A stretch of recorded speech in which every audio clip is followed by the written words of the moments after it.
Bismillahirrahmanirrahim. Assalamualaikum warahmatullahi wabarakatuh. Selamat pagi anandaku semuanya. Semoga semuanya sehat selalu. Kembali lagi kita belajar bersama Ustazah Ida pada mata pelajaran IPAS, sub lingkup materi, simbiosis, interaksi antara makhluk hidup dalam ekosistem. Sebelum kita mempelajari lebih lanjut, perlu kita ketahui tujuan pembelajaran pada kali ini. Agar peserta didik mampu mengidentifikasi berbagai bentuk interaksi antara makhluk hidup dalam ekosistem. Tujuan yang kedua, menjelaskan 3 jenis simbiosis. Yang ketiga, mengklasifikasi contoh hubungan antara makhluk hidup berdasarkan jenis simbiosisnya. Dan yang terakhir, menunjukkan sikap peduli terhadap kelestarian lingkungan. Lebih jelasnya, apa itu simbiosis? Simbiosis adalah hubungan erat antara dua makhluk hidup yang saling berinteraksi. Interaksi ini dapat saling menguntungkan, merugikan, ataupun netral. Lebih lanjutnya, kita akan bahas mengenai pembagian apa saja jenis simbiosis yang akan kita jelaskan pada materi saat ini. Kali ini kita akan belajar jenis-jenis simbiosis beserta contohnya. Ayo simak baik-baik ya. Simbiosis terbagi menjadi 3 jenis. Yang pertama, simbiosis mutualisme, simbiosis komensalisme, dan simbiosis parasitisme. Tentunya ketika simbiosis ini memiliki pengaruh yang berbeda dalam makhluk hidup yang terlibat. Simbiosis mutualisme, hubungan di mana kedua pihak saling mendapatkan manfaat. Contoh yang pertama, hubungan antara lebah dan bunga.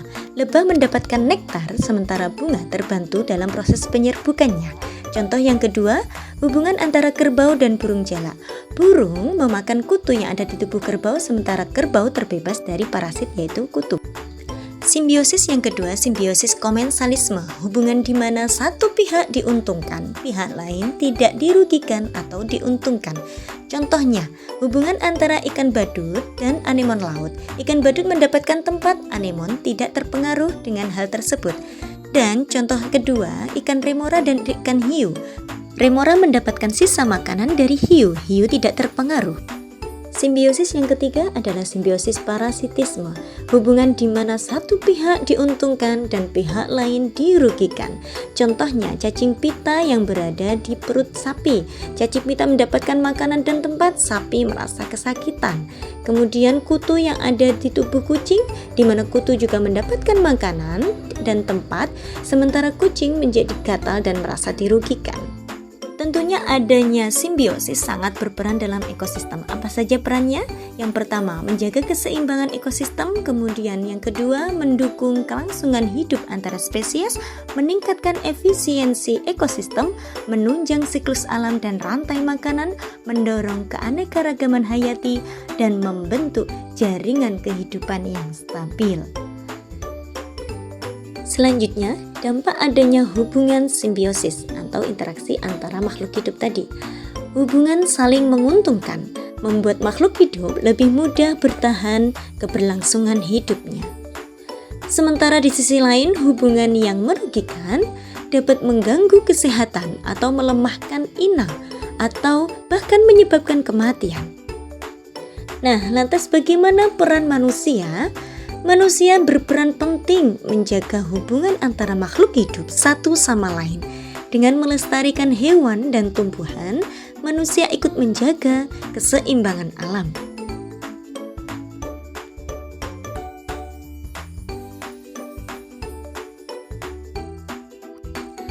Sebagai umat muslim, kita juga dapat menyimpulkan nilai-nilai Islam dari mempelajari pembelajaran simbiosis. Yang pertama, tawakal dan syukur. Yang kedua, gotong royong dan tolong menolong. Yang ketiga, menjaga keseimbangan. Dan tentunya yang terakhir, ibadah melalui alam. Menjaga lingkungan sama dengan rasa syukur kita kepada Allah Subhanahu wa Ta'ala. Dari pembelajaran simbiosis hari ini, simbiosis mengajarkan kita bahwa semua makhluk hidup adalah ciptaan Allah yang saling berhubung. Menjaga alam berarti juga menjaga keseimbangan yang Allah titipkan di bumi. Sebagaimana Quran Surah Ar-Rahman ayat 7-9. Demikian belajar bersama kita hari ini, semoga bermanfaat. Jazakumullah khairan, terima kasih. Wassalamualaikum warahmatullahi wabarakatuh.